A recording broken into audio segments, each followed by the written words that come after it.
से हम लोगों के जो हॉस्पिटल्स में आज पेशेंट्स हैं, ऐसा लगभग 8,556 पेशेंट तो ऐसे हैं जो ऑक्सीजन स्पॉट जो है उसके ऊपर आधारित हमारा इलाज चल रहा है। और वेंटिलेटर्स, आईसीयूज, इसमें 3,828 मरीज हैं। ऐसे लगभग 12,400 मरीज इस समय प्रदेश में हैं। और इसमें एक उल्लेखनीय बात यह है कि हरियाणा के जो मरीज हैं उनको तो हम एडमिट कर ही रहे हैं। ऐसा एक अनुमान है कि गुरुग्राम में लगभग 40% मरीज वो दिल्ली से आकर के एडमिट है। फरीदाबाद में भी ऐसा कोई 20% के आसपास ये मरीज दिल्ली का और नोएडा का ये वहां एडमिट है। और जीटी रोड सोनीपत से लेकर और अंबाला तक यहां भी कहीं 10%, कहीं 15%, कहीं 20% अलग अलग शहरों में ये पेशेंट भी बाहर प्रांतों के आकर के एडमिट हैं। अब चूंकि मरीज तो मरीज ही है, इसलिए हम हरियाणा के प्रांतों का इलाज यानी मरीजों का करेंगे ही। लेकिन अगर कोई मरीज दूसरा भी आता है तो हमारे अस्पतालों में किसी ने उसको मना अभी तक नहीं किया है। हम अपने शेष लगभग 90,000 ऐसे कोविड पेशेंट्स हैं जो होम आइसोलेशन में हैं या कोविड के जो सेंटर्स हैं उन सेंटर्स में, और वो अपना इलाज करवा रहे हैं। कोई घर में रह के कर रहा है, कोई वहां करवा रहे हैं। तो ऐसे डिस्ट्रिक्ट कोविड सेंटर्स जो संख्या में लगभग 500 से ऊपर हैं, ऐसे डिस्ट्रिक्ट कोविड सेंटर्स में भी इन मरीजों को और देखभाल की जा रही है। अभी हमने कुछ अस्पतालों में बेड्स को बढ़ाने की भी व्यवस्था की है। पीजीआई में जो अभी बेड्स 200 बेड्स को बढ़ाने की बात ये हमने 2 दिन पहले की है, उसके लिए ऑक्सीजन का कोटा भी बढ़ा दिया गया है। और इसी प्रकार पंचकुला में, साथ में करनाल में, जो हमारा नल्लड़ का मेडिकल कॉलेज है इसमें, एसजीटी मेडिकल कॉलेज गुड़गांव में, और जो एक नया मेडिकल कॉलेज फरीदाबाद में खुला है अटल बिहारी वाजपेयी मेडिकल कॉलेज, उसमें 100 बेड्स, इस प्रकार से लगभग 700 बेड्स की व्यवस्था ये 2 दिन पहले ही हमने की है। और उसका जो ऑक्सीजन का कोटा है वो हमने रिलीज कर दिया है। अभी भी लगभग पीजीआई में भी 800 बेड और गुंजाइश है। फरीदाबाद में भी इसकी गुंजाइश बनी है। सभी मेडिकल कॉलेजेस का अगर मिला लें तो 1000 बेड्स नए ये बनने की हमारी स्थिति में है। साथ ही डीआरडीओ जो आर्मी की सहायता से हम 500 बेड का एक हॉस्पिटल पानीपत में रिफाइनरी में और 500 बेड का हिसार में, जहां ऑक्सीजन को गैस रूप में उपलब्ध है, ये 2 मेडिकल कॉलेज भी बनाए जा रहे हैं। गुरुग्राम में सीएसआर के तहत वेदांता ग्रुप भी एक 100 बेड का नया अस्पताल ये बना रहा है। मैनकाइंड फार्मा के 70 बेड का एक अस्पताल भी तैयार किया गया है। उसका भी आज या कल में उसका उद्घाटन कर दिया जाएगा। तो ऐसे इन सब बेड्स की व्यवस्था करने के लिए हमने एक अधिकारी भी जिम्मे लगा दिए ताकि डेली उसकी मॉनिटरिंग वो कर सकें। ऑक्सीजन की जहां तक सप्लाई है, चंडीगढ़ में हमने कंट्रोल रूम बनाया है। और उस कंट्रोल रूम में हमारी जो ऑक्सीजन की व्यवस्था है, क्योंकि ये अपने आप में बड़ा चैलेंज है। पहला चैलेंज इसके अंदर ये था कि ऑक्सीजन हमको उपलब्ध हो, उसका कोटा कैसे बढ़े। आसपास जहां से हमको मिल रही थी, जिसमें पानीपत है, रुड़की है, देहरादून है, बद्दी से भी कुछ दिन हमको ऑक्सीजन मिली, भिवाड़ी से हमको ऑक्सीजन मिली। लेकिन जब ये ऑक्सीजन कम पड़ने लगी तो नॉर्थ ईस्ट से, खास करके उड़ीसा प्रांत से हमको जो स्टील प्लांट्स जितने हैं वहां से ऑक्सीजन की उपलब्धि हुई, ताकि 70 मीट्रिक टन वहां से प्रतिदिन का कोटा हमको मंजूर हुआ है। पहला चैलेंज कोटा मंजूर कराने का था। दूसरा चैलेंज दूरस्थ स्थानों से ट्रांसपोर्ट के माध्यम से इस ऑक्सीजन को लाने का था। उनके लिए हमने 20 टैंकर प्राप्त कर लिए हैं, जिनको ट्रेन के द्वारा वहां से लाया जाता है और खाली टैंकर यहां से हवाई जहाज के द्वारा हम प्रतिदिन भेजते हैं। और ये अपने आप में अभी भी आवश्यकता और हमारी टैंकर्स की है, बनी हुई है। हम इसके अलावा फ्री मार्केट से भी जितनी ऑक्सीजन हमको मिलती है वो हम प्राप्त करते हैं। एमएसएमई के कुछ प्लांट्स जो ऑक्सीजन को इंडस्ट्रियल यानी एरिया को इंडस्ट्रियल के पर्पज के लिए जहां ऑक्सीजन का उपयोग हो रहा था, उसको भी डाइवर्ट करके हमने मेडिकल ऑक्सीजन का और उपयोग करने के लिए उनको लाइसेंस दे दिए हैं। ऐसी भी 15 मीट्रिक टन हरियाणा की अलग से हमको ये ऑक्सीजन ये मिल रही है, ऐसा हमको प्राप्त हुआ है। जो पीएसए तकनीक के ऊपर आधारित ऑक्सीजन प्रोड्यूसिंग प्लांट भले ही छोटे होते हैं, जिसमें एक पीएसए प्लांट में 0.37 मीट्रिक टन ही ऑक्सीजन हमको मिलती है। वो भी 6 ऑक्सीजन के ऐसे मिनी प्लांट्स ये हमको मिल गए हैं, जिसमें से 4 ये चालू हो चुके हैं। एक आध दिन में 2 और भी चालू हो जाएंगे। इसके अतिरिक्त 180 पीएसए प्लांट्स की एक ऑर्डर हमने केंद्र सरकार के सामने रखा है, वो भी शीघ्र विदेश से मंगवा करके और वो हमको मिलेंगे। इस गैस को यानी ट्रांसपोर्टेशन के माध्यम से लाने के बाद अगला जो चैलेंज होता है उसका जो डिस्ट्रीब्यूशन है जिले में और जिले के बाद हॉस्पिटल्स में, और इसके लिए जो अलग अलग सप्लायर हैं उन्होंने उसको सिलेंडर्स में भरने के ये व्यवस्था की हुई है। ऐसी 13 जिलों में 22 पॉइंट्स ऐसे हैं जहां से इसको सिलेंडर में भरा जा सकता है, और सिलेंडर भर करके फिर दूर दराज जो भी हॉस्पिटल है उनमें पहुंचाया जाता है। हर हॉस्पिटल की अलग अलग संख्या के हिसाब से उनका कोटा निर्धारित किया है। जब भी अचानक किसी हॉस्पिटल में संख्या बढ़ती है तो उसका कोटा भी बदलना पड़ता है, और ये लगातार दिन रात 24 घंटे हमारा जो मॉनिटरिंग सेल है, यहाँ पर एक हमने बनाया हुआ है, हमारा एक मॉनिटरिंग सेल पंचकुला में ही, उसमें भी हमने 3 बड़े अधिकारियों को ये जिम्मे लगाया है। इस कंट्रोल रूम को सारा संचालन करते हैं, और कहीं भी गैस इसकी शॉर्टेज ना हो जाए। हर जिले में डीसीज को हमने कहा है कि इमरजेंसी कोटा ज्यादा नहीं तो एक 10-20 सिलेंडर भर करके अपने कब्जे में उनको रखने चाहिए, और ऐसा 2-3 जगह हमको अचानक जब बहुत समस्या आई तो उसका उपयोग भी उन्होंने किया। तो इस प्रकार से सारा जो इंफ्रास्ट्रक्चर है उन्होंने इसको तैयार करके दिया है, और कहीं भी कोई कठिनाई ना आए इसके लिए हम काम कर रहे हैं। और साथ ही एक तैयारी हमें रेमडेसिविर इंजेक्शन और टोसिली इंजेक्शन, इसका भी एक चैलेंज है। हमें 20,000 रेमडेसिविर इंजेक्शन इसकी मांग केंद्र से की है, लेकिन अभी तक 12,700 रेमडेसिविर इंजेक्शन ही हमको मिले हैं। इसी प्रकार जो टोसिली जो इंजेक्शन है ये भी हमको 160 और ये मिले हैं, जिसमें से 80 इंजेक्शन तो हमने प्राइवेट हॉस्पिटल्स के लिए और 80 सरकारी जो मेडिकल कॉलेजेस हैं उनको दिए हैं। और एक व्यवस्था बनाई गई है कि उस व्यवस्था से जो इलाज करने वाला डॉक्टर है एक परफॉर्मा भर के हमने प्रदेश की 3 एक्सपर्ट डॉक्टर्स की टीम बनाई है, उनको भेजते हैं, और वो व्हाट्सएप के ऊपर ही जल्दी से उसका निर्णय करते हैं कि किस पेशेंट को टोसिली की आवश्यकता है। क्योंकि डॉक्टर एक्सपर्ट्स कहते हैं कि बिना आवश्यकता के टोसिली देने से भी मरीज को लाभ की बजाय उसकी हानि हो सकती है। इसलिए बहुत एक्सपर्ट डॉक्टर्स उनके माध्यम से इसको सैंक्शन किया जाता है और तब उसको दिया जाता है। तो इस टोसिली का और रेमडेसिविर का जो कालाबाजारी शुरू हो गई थी उसको भी हमने रोकने में सफलता पाई है। इसी प्रकार विषय हमारा टीकाकरण का है, वैक्सीनेशन का। 45 वर्ष से ऊपर के लगभग 39 लाख लोगों का प्रदेश में और टीकाकरण हो चुका है वैक्सीनेशन का।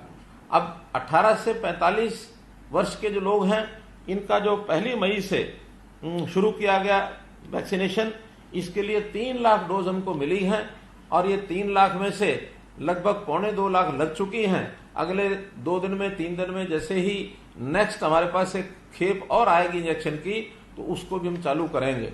इसके लिए बाकायदा रजिस्ट्रेशन कराया जाता है, उनको सेंटर्स अलॉट किए जाते हैं, जिस सेंटर पर उसकी बारी आती है वहां जाकर के वो इंजेक्शन जो है वो लगवाता है।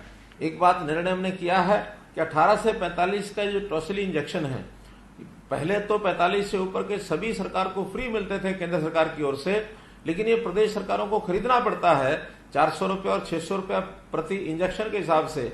लेकिन हरियाणा प्रदेश ने यह तय किया है कि हम 18 से 45 साल के सभी आयु के जितने भी लोग हैं उन सबको मुफ्त में अपने जो सेंटर्स हैं उनके ऊपर लगाएंगे। प्राइवेट हॉस्पिटल्स अपनी ओर से 50% कोटा उनका तय किया गया है, वो जाकर के और खरीद के लाते हैं, वो पैसे से ही लगाते हैं।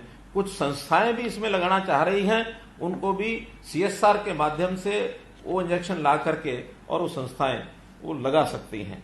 तो इस प्रकार ये सारे जो हमारे चैलेंज हैं, इन चैलेंज को ध्यान में रखते हुए हमने एक एक चीज का बारीकी से अध्ययन किया है, और बारीकी से अध्ययन करने के बाद जो जो नए चैलेंज आते हैं उसको हम तुरंत दूर करते हैं। अब इसमें एक प्रश्न पैदा होता है कि समाज में बहुत तरह के लोग हैं, साधन संपन्न हैं, वो अपना इलाज खुद करा सकते हैं, लेकिन जो लोग गरीब हैं, अफोर्ड नहीं कर सकते हैं, उसकी भी व्यवस्थाएं सरकार ने बहुत सी व्यवस्थाएं पहले बनाई हुई हैं।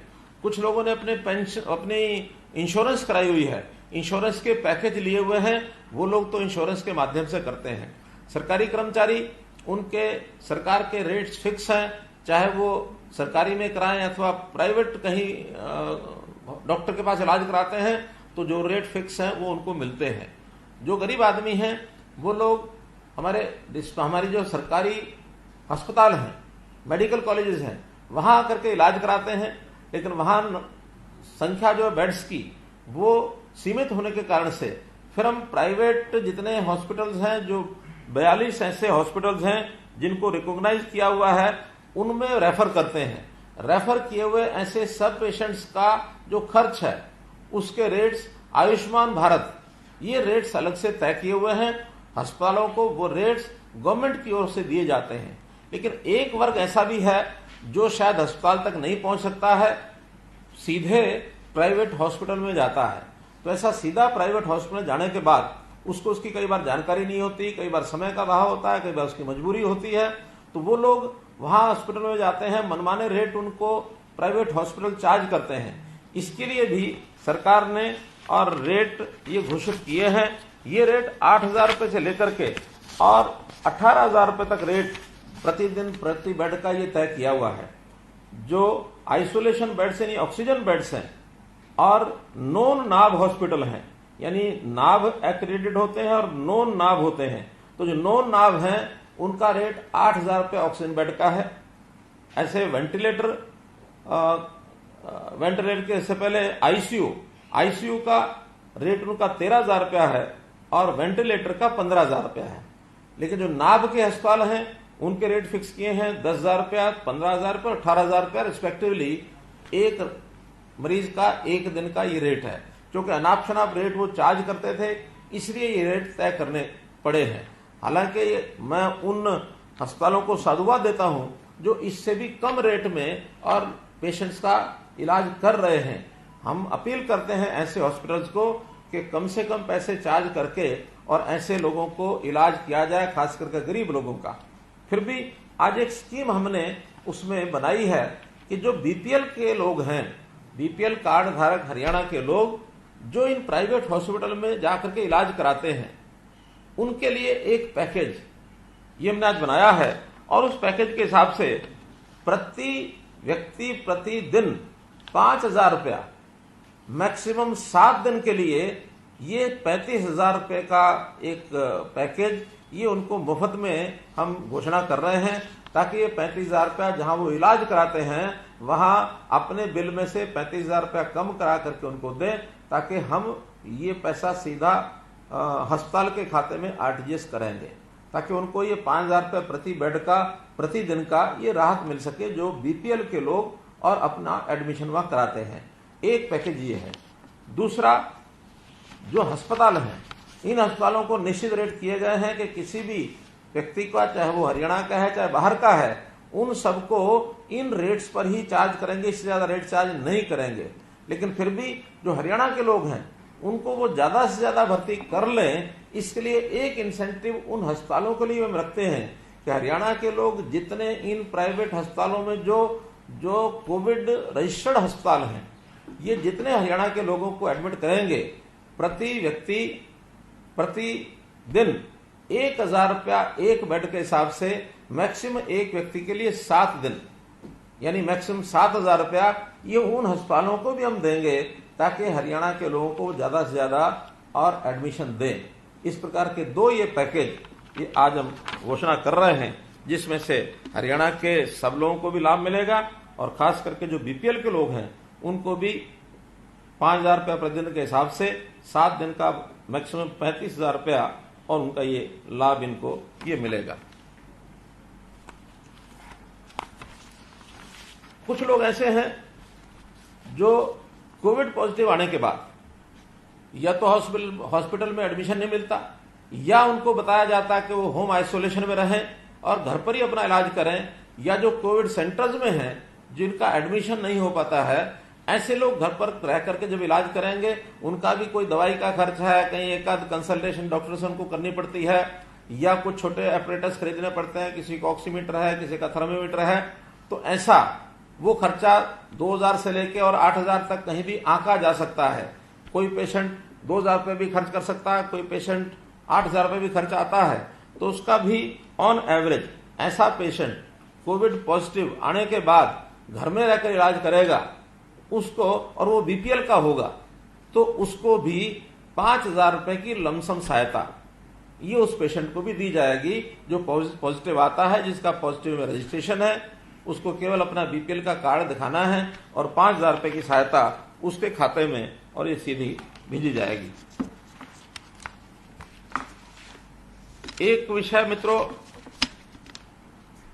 कल से समाचार पत्रों में भी छपा है, कुछ मीडिया के मित्रों ने टेलीविजन पर भी दिखाया है। मेरा 2 दिन पहले नूह में दौरा हुआ था, तो नूह दौरा के समय हमने हर जगह जैसे एक ऑडिट करते हैं हर चीज का, तो वहां के ऑडिट करने के बाद हमको ध्यान में आया कि जितने बेड्स वहां चालू स्थिति में हैं वहां एक सफिशिएंट व्यवस्था के हिसाब से चल रहे हैं, लेकिन वेंटिलेटर्स बड़ी संख्या में वहां रखे हुए हैं। काफी समय पहले खरीद करके रखे थे, लेकिन वो चालू नहीं कर पाए, किन्हीं कारणों से भी नहीं चालू कर पाए। 80 वेंटिलेटर वहां रखे थे, जिसमें से 34 ही चालू हैं, बाकी 46 वेंटिलेटर अभी नहीं चल रहे हैं वहां। तो हमने तुरंत प्रभाव से ये कहा कि आप इन 34 को 50 करिए। 16 वेंटिलेटर तो वहां और बढ़ा दिए हैं, उनकी ऑक्सीजन की व्यवस्था भी उनकी कर दी है, और साथ ही आसपास के स्थानों पर जहां वेंटिलेटर न होने के कारण से पेशेंट इधर उधर उनको भेजने पड़ते हैं, तो ऐसे 5 वेंटिलेटर रेवाड़ी के लिए और 5 वेंटिलेटर पलवल के लिए ये वहां से भिजवाए हैं। अब क्योंकि वहां व्यवस्था में वो अतिरिक्त वेंटिलेटर थे, कहीं किसी का उपयोग हो रहे थे और इसलिए वहां से भेजे गए, ऐसा नहीं है, बल्कि वहां तो 34 से 50 की व्यवस्था कर दी गई है। कुछ वहां के वेस्ट इंटरेस्ट कह लीजिए, राजनीति करने वाले लोग कह लीजिए, जिन्होंने इस बात का शोर मचाया कि आखिर यहां से वेंटिलेटर क्यों निकाल कर ले जाए जा रहे हैं। जो चीज बंद डब्बे में पड़ी है, सालों से पड़ी है, जंग लगेगा उसको, उसकी बजाय आज के समय तो ऐसा एक भाव जागना चाहिए कि जो चीज काम मेरे नहीं आ रही हो दूसरे किसी के काम आए, तुरंत देना चाहिए। बल्कि एक उदाहरण तो मेरे पास ऐसा आया, जो 80 साल का वृद्ध जो हॉस्पिटल में एडमिट था, वहां अचानक एक 40 साल का व्यक्ति, उसकी पत्नी वहां गई कि मेरे पति को ये आवश्यकता है, बेड मुझे मिल नहीं रहा है, थोड़ा गुहार लगाई डॉक्टर को, इसको उसको, तो उस 80 साल के वृद्ध को जानकारी मिली। उसने तुरंत कहा कि मेरी बजाय इस 40 साल के नौजवान को बेड की आवश्यकता ज्यादा है, मैं तो अपना इलाज घर में जाके कर लूंगा, और वो बेड छोड़ करके घर चला गया। उस 40 साल के व्यक्ति को वो बेड दिलवाया। हमारा कहना सेवा भाव में पता नहीं क्या कुछ करना पड़ता है। तो इस सेवा भाव की बजाय हम अपना इतना छोटा स्वार्थ लेकर चलें कि मेरे यहां से, और ये यानी वेंटिलेटर कैसे चले गए। पहली बात तो सरकार की संपत्ति है, वो यहां जाएगी कि वहां जाएगी, वो निर्णय सरकारी होगा। दूसरा, उसका उपयोग वहां कोई नहीं हो रहा, वो पता नहीं कब उपयोग होगा कब नहीं होगा। वहां भी 34 हमने 50 कर दिए। तो इस प्रकार की जो छोटी हरकतें करने के जो लोग आदी हैं, उनको मैं एक राय देना चाहता हूं कि भलाई उसी में है, सेवा भाव उसी में है कि हमारे काम जो चीज आ रही है वो तो ठीक है, लेकिन जो दूसरे व्यक्ति के काम आ जाए वो उससे अच्छा होगा। इसलिए हम लोग गरीब से गरीब व्यक्ति की सेवा करने के लिए, मेरे लिए ना कोई आम है ना खास है, सब बराबर हैं, सबका सेवा हो। तो इस प्रकार से हम इसको आगे बढ़ा रहे हैं, इस पर भी हमें ध्यान देना अति आवश्यक है। मित्रों, मैं अंत में यही कहना चाहूंगा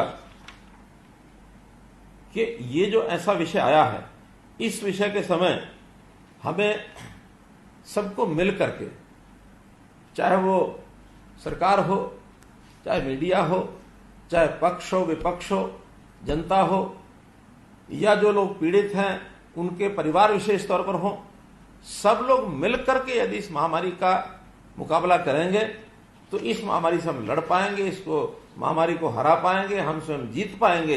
ये भाव अपने को मन में रखना है। तो इसके लिए जितने काम एक एक करके हम कर रहे हैं, चाहे ऑक्सीजन की व्यवस्था है, बेड्स की व्यवस्था है, समाज के लोगों के ऊपर खर्चा ना पड़े इसकी व्यवस्था है, ये सब हम कर रहे हैं। एक महत्वपूर्ण काम और है जिसको हमको सबको मिल करके करना है, और विशेष तौर पर विपक्ष के लोगों को मैं विशेष आग्रह करूंगा, वो है इस बीमारी का जो डर बैठाने का काम कर रहे हैं वो कोई भी ना बैठाए। अगर डर बैठाने का काम ने कर दिया तो इस बीमारी से पार पाना बहुत कठिन होगा। हम सब पॉजिटिव बातें आगे लाएं। बीमारी खतरनाक बहुत है, कोई मालूम नहीं ये कब रुकेगी, कहां तक जाएगी।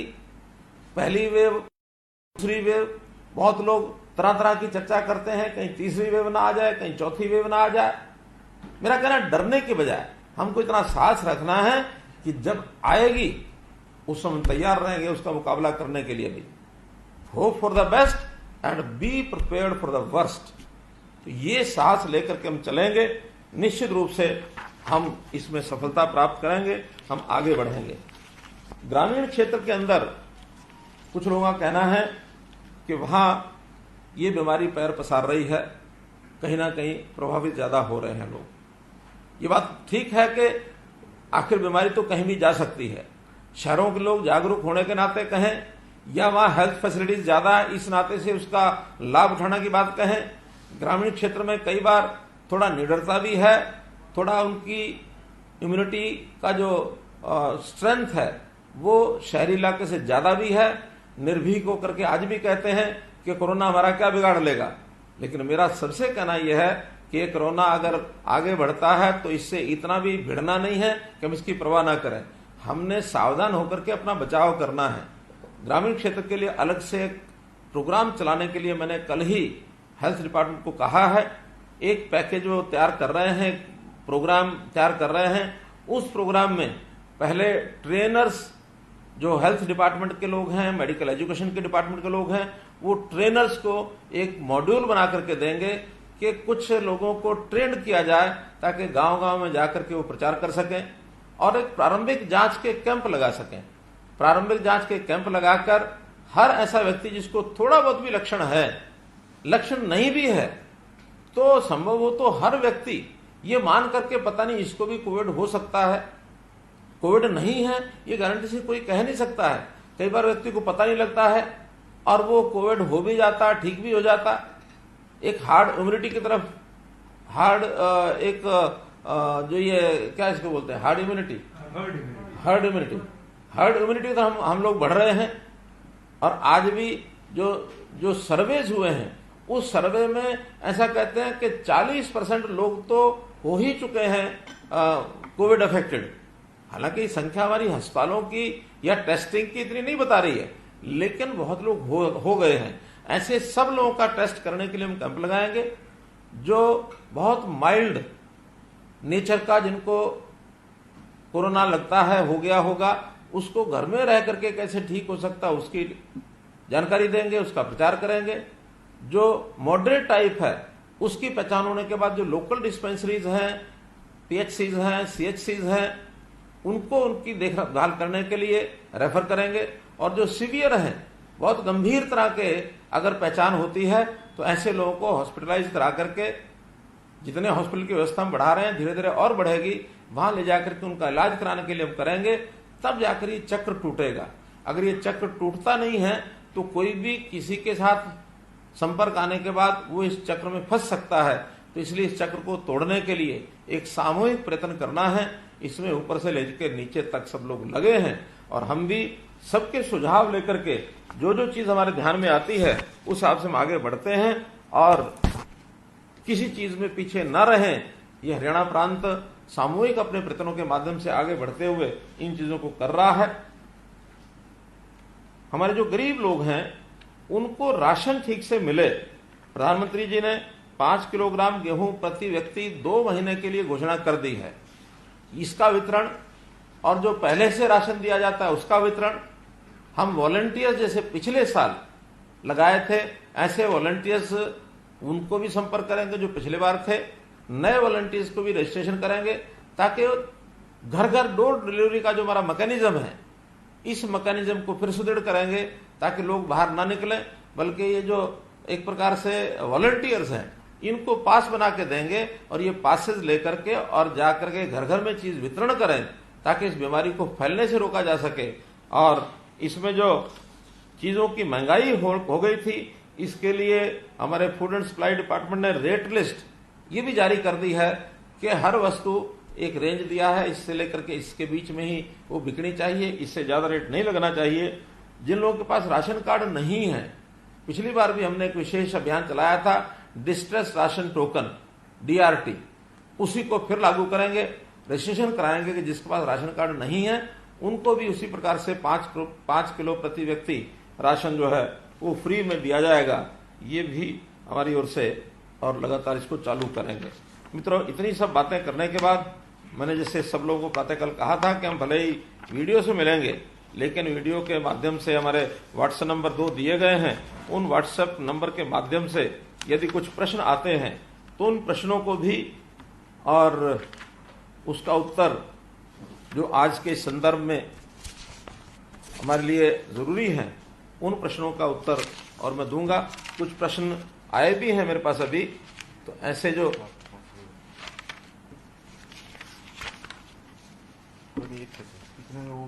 करवा लो ना म्यूट में।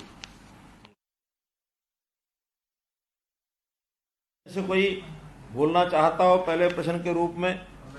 अनुराग अग्रवाल जी से अनुरोध करूंगा। माननीय मुख्यमंत्री जी नमस्कार। जी नमस्कार अनुराग जी। पहले तो सर आज आपका जन्मदिन है, आपको बहुत बहुत शुभकामनाएं। आप इतनी महामारी के दौर में भी अपने जन्मदिन की सारी तैयारियों को भुला के प्रदेश की चिंता कर रहे हैं और लगातार मैराथन बैठ के कर रहे हैं, जिसके लिए आप साधुवाद के पात्र हैं सर। धन्यवाद अनुराग जी। आपके माध्यम से मैं सभी की बधाई स्वीकार करता हूं और सबको धन्यवाद करता हूं कि आज आप लोगों ने सामूहिक रूप से, यानी आप और हम मिल रहे हैं, भले ही दूर बैठे हुए मिल रहे हैं, लेकिन इस अवसर पर मैं आपका बहुत बहुत धन्यवाद करता हूं। मुख्यमंत्री जी, अभी विस्तार से आपने 15 दिन से जो आप फील्ड में काम कर रहे हैं, आपकी पूरी टीम काम कर रही है, अधिकारियों की टीम काम कर रही है, आपने बताया कि क्या क्या कर रहे हैं, लेकिन आज संकट सबके सामने यह है, एक एक जान बचाने का, स्वास्थ्य का है। तो लोगों को आप कैसे भरोसा दिलाएंगे कि आने वाला कल उनका बहुत अच्छा रहने वाला है? क्या कुछ उनको उनके मन में कैसे जिज्ञासा जागे? आप कहां तक अपनी तैयारियों में सफल हुए हैं सर? देखिए अनुराग जी, हम सब लोगों को अपना एक ईमानदाराना प्रयत्न करना है। जो व्यवस्थाएं लोगों की आवश्यकताएं हैं उसके हिसाब से व्यवस्थाएं बनानी हैं, और मैं समझता हूं कि जितनी आवश्यकता है उस हिसाब से बनाने में लगे हैं।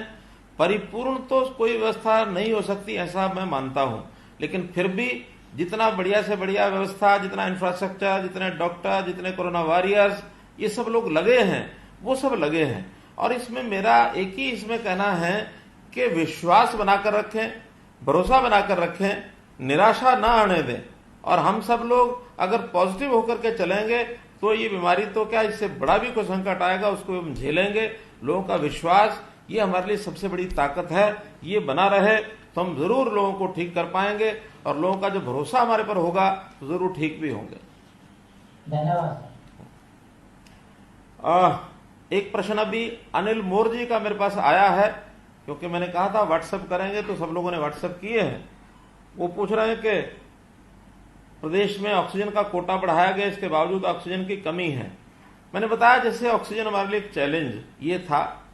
शुरू में तो हमको सिर्फ 100 मीट्रिक टन कोटा ये मिला था पानीपत से, बाद में धीरे धीरे बढ़ते बढ़ते बरोटीवाला से हमको मिला, फिर भिवाड़ी से मिला, फिर हमको रुड़की से तय हुआ, देहरादून से तय हुआ, और जब ये सब हमें कम पड़ने लगा तो फिर हमें नॉर्थ ईस्ट में वहां से भी 70 मीट्रिक टन का कोटा ये हमको मिल रहा है। अब तो मैंने बताया हम फ्री मार्केट से भी, जो क्योंकि आज उपलब्ध होने लग गई है, फ्री मार्केट से भी हम ऑक्सीजन जो है वो ले रहे हैं, और उसके लिए ट्रांसपोर्टेशन की सारी व्यवस्थाएं कर दी हैं। 6 और 2 8 टैंक आज भी आए हैं, और 8 के 8 टैंक यानी लगभग 8 टैंक में 100 मीट्रिक टन होगा ये आज सारे प्रदेश में, और ये बढ़ जाएगा शाम तक। और जो अतिरिक्त हमारी पानी, ये 8 टैंकर तो उड़ीसा से आए हैं, तो इसलिए बाकी जगह का भी सब साथ साथ मिल रहा है। इसलिए जितना रिजर्वेशन, जितना हमारे पास वहां रिजर्व कोटा है उसको भी हम फुल करेंगे। बड़ी कठिनाई एक कंटेनर्स की है, वहां लोगों के पास स्टोर करने की भी जगह नहीं है। एक दिन हमारे पास थोड़ी ऑक्सीजन ज्यादा आई, हमने वो रोहतक में भेजी। रोहतक सिर्फ 10 मीट्रिक टन का ही और टैंकर है, और वहां हमारे पास ट्रक केवल अकेला था कि जिसने कहा जी 10 से ज्यादा मैं देना चाहता हूं, रख सकता हूं। फिर हमको 3-4 स्थानों पर भेजना पड़ा वो। तो जब ज्यादा आती है तो कंटेनर की समस्या आती है। सिलेंडर्स की सीमा हमारे पास, सिलेंडर्स भी बहुत बड़ी संख्या में उपलब्ध नहीं हो रहे, क्योंकि सब जगह सप्लायर सिलेंडर भरने वाले वो नहीं है, डिस्ट्रीब्यूशन करने वाले। तो इसलिए सिलेंडर जितने होते हैं वो भरवा कर ले जाते हैं। जल्दी खत्म होते हैं तो टाइमिंग का भी सेट करना पड़ता है। इसलिए ऑक्सीजन पर्याप्त होने के बाद भी जो छोटी छोटी कठिनाइयां आती हैं उसके कारण से ये चीज होती है। फिर भी जैसे मैंने बताया, रिजर्व कोटा हर जगह रखा हुआ है, हम कहीं भी कोई ऐसा विषय नहीं आने देंगे कि लैक ऑफ ऑक्सीजन किसी की मृत्यु का कारण बने। इसलिए विश्वास करें अनिल मोर जी, इसके कारण से कोई कठिनाई नहीं आएगी। दूसरा प्रश्न हमें हमारे मीडिया सीनियर मीडिया एडवाइजर हैं, इन्होंने दिया है, Vaishali Chaudhary from PTC news. तो ये कह रहे हैं कि प्रदेश के ताजा हालात को देखते हुए 144 लगी होने के बावजूद भी बीजेपी धरना प्रदर्शन लेकर के काफी मुखर है। मित्रों, ये जानकारी कल मुझे मिली थी कि हमारे पार्टी का कुछ प्रोग्राम है। अब चूंकि बंगाल में जीत के बाद ममता दीदी की जीत हुई, उनको हम बधाई देते हैं, लेकिन उनकी जीत के बाद उनके लोग शायद इस जीत को या तो पचा नहीं पा रहे।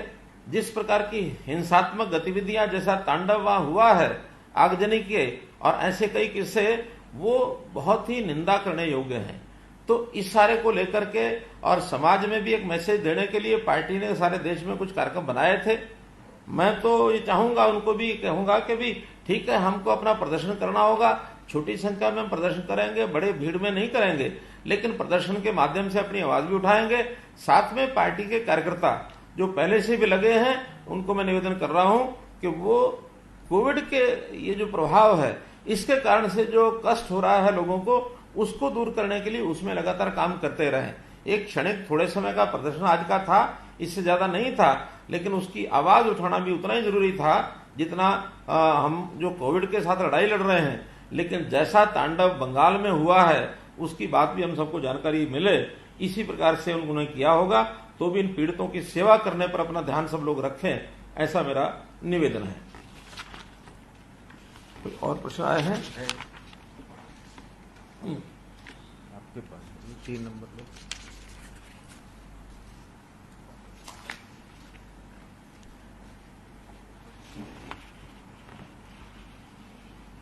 सोनी जी ने कहा है, वीरेंद्र सोनी जी, कि पानीपत और हिसार में स्थापित किए जाने वाले कोविड अस्पतालों में भोजन सुविधा उपलब्ध कराने के लिए स्वयंसेवी संगठनों का सहयोग लिया जा सकता है। बहुत अच्छा है, ठीक बात है वीरेंद्र जी। दिल्ली, इंदौर और अन्य स्थानों पर कोविड अस्पतालों में राधा स्वामी सत्संग भोजन अन्य सुविधा उपलब्ध करा रहा है। पानीपत हिसार में सहयोग लिए बिना योजना क्या स्पष्ट करें। बहुत अच्छा है सोनी जी, आप चूंकि पानीपत में है और पानीपत में ये अस्पताल बन रहा है, जैसे ही बनकर तैयार होगा, मुझे लगता है 11 या 12 तारीख को यहाँ पेशेंट्स का आना शुरू होगा, तो उस समय तक हमारी जो सामाजिक संस्थाएं हैं उनका निश्चित रूप से उपयोग रहेगा। क्योंकि अगर मेडिकल हेल्प डॉक्टर्स देते हैं तो बाकी सुविधाएं भी चाहिए। पिछली बार भी मैंने देखा कि सैकड़ों की संख्या में जो सोशल ऑर्गेनाइजेशंस हैं, उन्होंने भोजन का काम, लोगों की सहायता करने का काम, जो छोटा मोटा कोई जैसे फर्स्ट एड का जो विषय होता है, वो ऐसे कई कामों में लोग लगे थे। इन अस्पतालों के लिए भी दोनों स्थान के लोग लगेंगे, तो बहुत ही अच्छा। आपसे विशेष अनुरोध कि आप इसमें वो काम में आगे आए। इसी प्रकार चंद्रशेखर जी धरणी, पिछले हफ्ते ऑक्सीजन की स्थिति तब और आज के हालात में क्या फर्क है? देखिए, पिछले बार धरणी जी इतनी बड़ी आवश्यकता हमारी नहीं थी, थोड़ी आवश्यकता थी। सभी हॉस्पिटल्स ने सब जगह पर अपने अपने कॉन्ट्रैक्ट कर रखे थे, क्योंकि ऑक्सीजन तो हर अस्पताल को जरूरत होती है। कुछ की अपनी प्रोडक्शन छोटी मोटी है, ज्यादा नहीं है, लेकिन जितने जो हमारी ऑक्सीजन की अवेलेबिलिटी है, उन सब के साथ सबके समझौते हुए हैं। वो उन समझौतों से चल गया था, उससे ज्यादा आवश्यकता नहीं थी। ये समस्या तो अब आई है कि जब हमारे जो पेशेंट्स हैं अस्पतालों में जैसे 5-6 हजार से बढ़ने लगे, तो सभी अस्पतालों ने डिमांड की कि हमारे पास इतनी ऑक्सीजन नहीं है। तब जाकर कोटा तय हुआ, केंद्र से आग्रह किया गया, हर एक प्रदेश का कोटा तय किया गया है। और अब प्रोडक्शन नॉर्थ ईस्ट में पर्याप्त ऑक्सीजन होने के बाद उसकी ट्रांसपोर्टेशन की दिक्कत है, और कोई दिक्कत नहीं है। इसलिए मैं समझता हूं ऑक्सीजन के सारे विषय में से हम आगे बढ़ जाएंगे, पार पा जाएंगे। कुमार रमेश बी न्यूज लिखते हैं कि बढ़ते हुए कोरोना को रोकने के लिए आपने लॉकडाउन लगाया। हरियाणा में रह रहे अप्रवासी मजदूरों के लिए सरकार कुछ व्यवस्था कर रही है क्या? हरियाणा का जीटी रोड बेल्ट औद्योगिक शहर ज्यादा है, लॉकडाउन की वजह से। हमारे मित्र, पहली बात तो मैं बता रहा हूं कि पिछली बार ये एक बहुत बड़ा संकट आ गया था लॉकडाउन के कारण से, और सभी मजदूरों में घबराहट जो हो गई थी, वो लोग घरों में जाने के लिए आतुर हो गए थे। इस बार चाहे हमने नाइट कर्फ्यू लगाया है, चाहे धारा 144 लगाई है, चाहे बाद में लॉकडाउन लगाया है, लॉकडाउन में एक बात स्पष्ट की है कि उद्योग को हम बंद नहीं करेंगे। सब प्रकार के जो उद्योग हैं उनको रेस्ट्रिक्शंस के साथ चालू रखने की पहले दिन से ही छूट है, ताकि हमारा ये जो भाई है, मजदूर भाई, श्रमिक भाई, ये दूसरे प्रांतों से आया हुआ है, इसका विश्वास बना रहे, उसको काम मिलता रहे। कहीं कहीं शिफ्टों में काम करना, कहीं कहीं 50% अटेंडेंस से काम करना, तो ऐसी सारी जो योजनाएं हैं सब बताई गई हैं, सब इनको बताया गया। तो भी आज इस समय जो पिछली बार उद्योगों के ऊपर एक प्रभाव पड़ गया था, इंडस्ट्री के ऊपर, वो इस बार नहीं पड़ने दिया है। बहुत कुछ बचा हुआ है, बहुत थोड़ी संख्या में, और जितनी संख्या में अब हमको जानकारी मिल रही है, प्रतिदिन 500-1000 लोगों का आना जाना तो नॉर्मल रूटीन में भी होता है। लाखों श्रमिक हरियाणा में बाहर से आके काम करते हैं, इसलिए कहीं भी कोई किसी संख्या में, बड़ी संख्या में प्लान नहीं हुआ और होने भी नहीं देंगे। हम हर प्रकार की सुविधा उनकी, चाहे वो कोविड को लेकर के है, चाहे राशन को लेकर के है, ये सारी जो सुविधाएं हैं उनकी, वो उनकी जगह पर बनाकर रखेंगे। तो ऐसी कोई समस्या अभी हम नहीं आने देंगे, ऐसा मुझे लगता है। एक प्रश्न कर रहे हैं हमारे योगेंद्र शर्मा जी,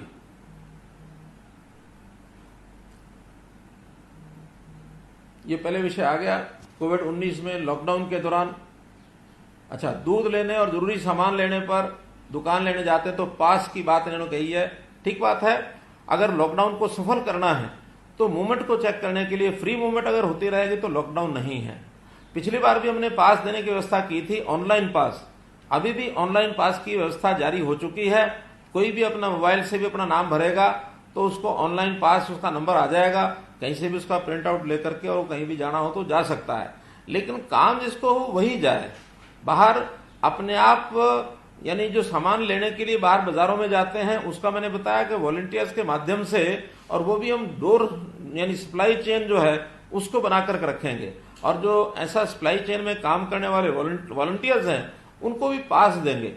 हर दिन जो बाजारों में, मोहल्लों में आकर के चीज, दूध है, सब्जी है, बाकी चीज आकर बेचते हैं, उनको भी पास मिलेगा। पास लेकर के घूमेंगे तो रेस्ट्रिक्शन भी होगी, और हर आदमी छोटी चीज के लिए भी बाहर ना जाए, बल्कि कोई भी सामान लेकर के एक ही व्यक्ति आसपास के मोहल्लों में, चाहे वो सब्जी है, दूध है, फल है, अथवा दैनिक उपयोग की वस्तुएं हैं, और जितने हमारे किराना के मर्चेंट्स हैं उनको भी हमने लिख दिया है कि अपने एम्प्लॉइज के माध्यम से उनके पास ले लें और उनके माध्यम से डोर डिलीवरी करें। तो ऐसा एक व्यवस्था बनाई है, जिसके कारण से थोड़ी कठिनाई जरूर आएगी, लेकिन मैं समझता हूं उस कठिनाई को झेलने से ही हम अपने मकसद में सफल हो पाएंगे। दूसरा एक प्रश्न किया है कि बीपीएल कार्ड धारक राशन, वो मैंने अपनी बातचीत में कह ही दिया कि हम बीपीएल कार्ड धारक जो हैं उनको जो राशन है वो 5 किलो प्रति व्यक्ति मुफ्त में राशन 2 महीने के लिए दिया जा रहा है, और वो राशन भी घरों में पहुंचाया जाएगा। जिनके पास राशन कार्ड नहीं है, डीआरटी के माध्यम से, और उसमें भी हम लोग उनको राशन देंगे। एक बात कही है कि दूसरी लहर के बाद तीसरी, चौथी आने की बात मैंने अपने भाषण में ही कहा है। देखिए, हम आशा करते हैं कि अब ये जो लहर है इसके बाद ये समाप्त हो और आगे हम लोग अपनी सामान्य जिंदगी को जी सकें, इस ओर हम आशा करते हैं। लेकिन अगर कोई स्थिति फिर बदलती है, तीसरी चौथी लहर की जो आप बात कर रहे हैं, तो आज कम से कम कोई एक निराशा का वातावरण बनाने की तो जरूरत नहीं है। आज तो इतना ही कि हम ठीक दिशा में जाकर के इसको समाप्त करेंगे, और फिर अगर मान लो ऐसा कोई विषय आएगा भी सही, तो हम हर चीज के लिए तैयार है ना। आप और हम मिलकर के फिर लड़ाई लड़ेंगे। कोई एक व्यक्ति के लिए आएगी, दूसरे के लिए नहीं आएगी, ऐसा नहीं है। सुखी से रहेंगे, सब रहेंगे, झेलेंगे सब झेलेंगे, हिम्मत करेंगे सब हिम्मत करेंगे। तो इस समय एकता के इस भाव को जागृत करने का काम हम सब लोग करें, इतना ही आपसे निवेदन है।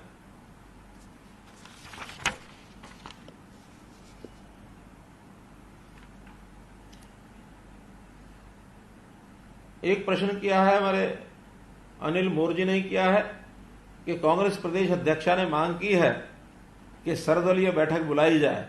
आपकी सरकार कोरोना रोकने व्यवस्थाओं में फेल हुई है। मैं अपने मित्र अनिल मोर जी को ये बताना चाह रहा हूं कि हम शैलजा जी का जो स्टेटमेंट था, खुला स्टेटमेंट उन्होंने दिया, उसको हम याद करेंगे।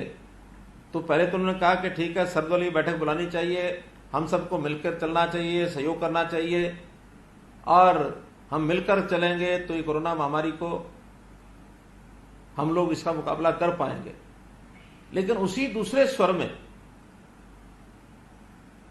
जब मैंने सुना तो मुझे लगा कि हमारी इस बहन को शिष्टाचार का भी जो सामान्य जानकारी होनी चाहिए शायद वो भी नहीं है। वो एक स्वर में सहायता की बात कर रही हैं और वहीं लगे हाथ में दूसरे स्वर में वो आलोचना, तीखी आलोचना, विरोध, जैसे विपक्ष की भूमिका में विरोध के लिए विरोध किया जाता वैसे विरोध पर आई है कि ये सरकार तो बेकार है, तो निकम्मी है, इसका तो नेतृत्वहीन है और इनको कुछ करना ही नहीं आता, ये टाइम बे टाइम काम करते हैं। तो सर्वदलीय बैठक का जो एजेंडा मुझे लगता है उन्होंने अपने आप तय भी कर लिया, अपने आप उसका निर्णय भी दे दिया और मांग भी कर ली सर्वदलीय बैठक की जाए। सर्वदलीय बैठक किसी एक विशेष समस्या को लेकर के समाधान के लिए, सामूहिक सोच के लिए होती है और सामूहिक सोच के समय कोई बायस्ड विचार लेकर के कभी नहीं आया जाता। अगर आप इस बायसनेस से विचार करके और हमको कहेंगे, इसका मतलब हमको भी जानकारी मिल रही है कि आप उस सर्वदलीय बैठक में आकर क्या करेंगे। तो इसलिए हम अपनी बहन को मैं तो ये सलाह दूंगा कि शिष्टाचार की बातों को जरूर ध्यान रखना चाहिए। भले विपक्षी दल हैं, लेकिन आज कोविड की महामारी के समय हम विपक्षी भूमिका को न निभा करके हम एकता के नाते से सब साथ चलें, ये जरूर हमको ध्यान करना चाहिए। राजकुमार जी चौधरी लिखते हैं कि कोरोना महामारी के दौर में मीडिया से आपकी क्या अपेक्षा है। मित्रों, ये भी मैंने पहले बताया है कि मीडिया चीजों को जिस ढंग से आगे रखना चाहे उनको पूरी छूट भी है, रख भी सकते हैं, रखते भी हैं। लेकिन कोई एक अवसर, ऐसा अवसर आ जाता है, उस समय हमें अपनी लाइन लेके चलना चाहिए नीचे से ऊपर तक कि ये अब मीडिया का रोल ऐसा होना चाहिए कि हम लोगों का विश्वास बहाली कराएं, लोगों में आत्मविश्वास जगाएं, एक पॉजिटिवनेस के नाते से हौसला कैसे बना रहे, ये बहुत जरूरी है। हालांकि मीडिया के सारे उद्देश्य में जब हम सामान्य दिनों में करते हैं तो हर बात की क्या कमी रह गई है, उसमें क्या और सुधारा जा सकता है। मीडिया एक चेतना करने वाला एक ऑर्गन है, वो सरकार की आलोचना उस समय अच्छी लगती है, लेकिन आज हम सब अच्छी चीजें क्या हो रही हैं। अगर मान लो आज अगर 14,000 लोग कोरोना पॉजिटिव आए हैं, इतनी संख्या बढ़ गई है, वहां पर 12,000 लोग, 11,000 लोग ठीक हुए हैं, ये भी हमको प्रोजेक्ट करना चाहिए। इतनी भयंकर बीमारी में हम अपना जो डेथ रेट है, मृत्यु दर है, उसको 1% से भी कम रख पाए हैं, क्योंकि जो सामान्य इस बीमारी के विशेषज्ञ हैं उनका कहना है कि जब 2%, 2.5%, 3% हो जाती है तो उसमें कमी को देखी जा सकती है कि भी हम अपने लोगों को बचा नहीं सके। लेकिन अगर इतना कम दर में भी हम अपनी व्यवस्थाओं को संभाल पाए हैं तो ये चीज प्रोजेक्ट करने लायक है। तो इसलिए हम लोग जरूर, मीडिया के लोग, इस विषय को आगे बढ़ाएं, ये मेरा आपसे निवेदन है।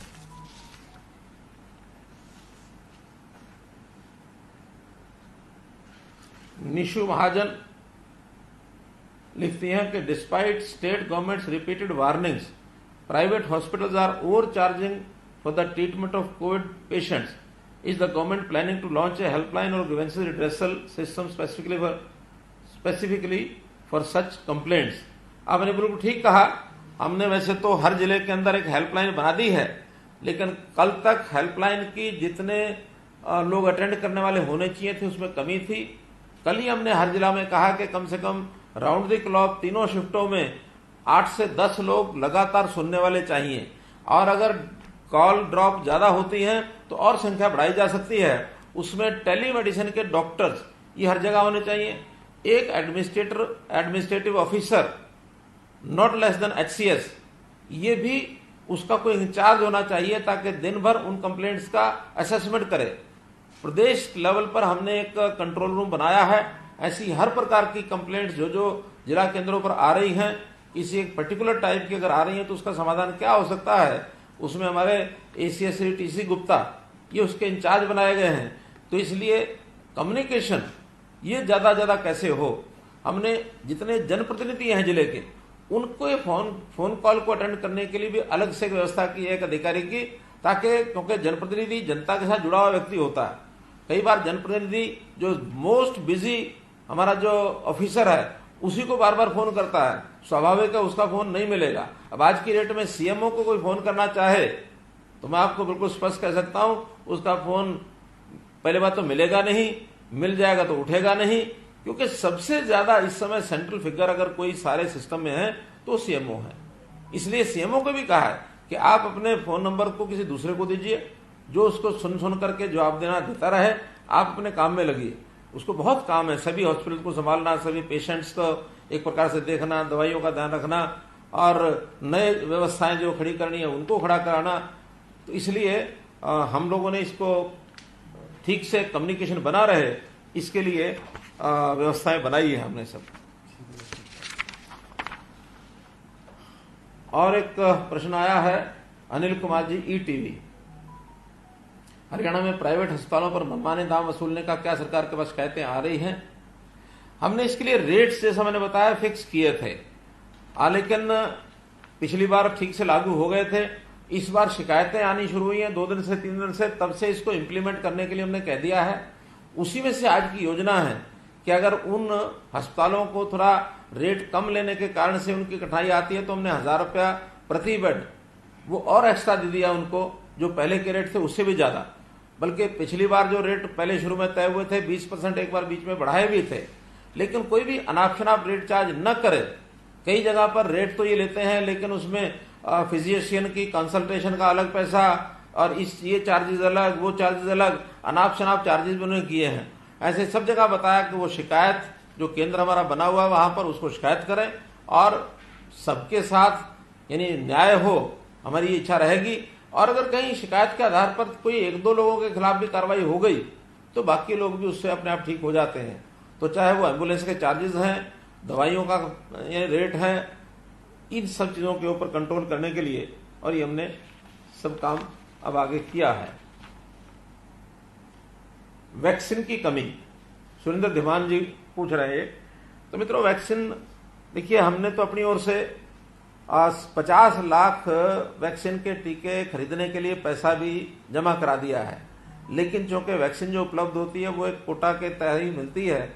हमको अभी तक 3 लाख जो 18 से 45 इस आयु वर्ग के लिए 3 लाख वैक्सीन अभी मिली है 50 लाख में से। अब ये जैसे ही दूसरा खेप मिलेगी फिर उसी तरीके से और आगे बढ़ाएंगे। अब ये 45 से ऊपर 39 लाख लोगों को लग चुकी है, उसकी भी अलग से वैक्सीन आती है, वो लगातार साथ साथ लग रही है। हमने अपनी इंफ्रास्ट्रक्चर वो पूरा बना रखा है, वैक्सीन की इंजेक्शन की उपलब्धता यही एक हमारे लिए कठिनाई है। तो जैसे जैसे आती रहेगी वैसा वैसा हम करते रहेंगे।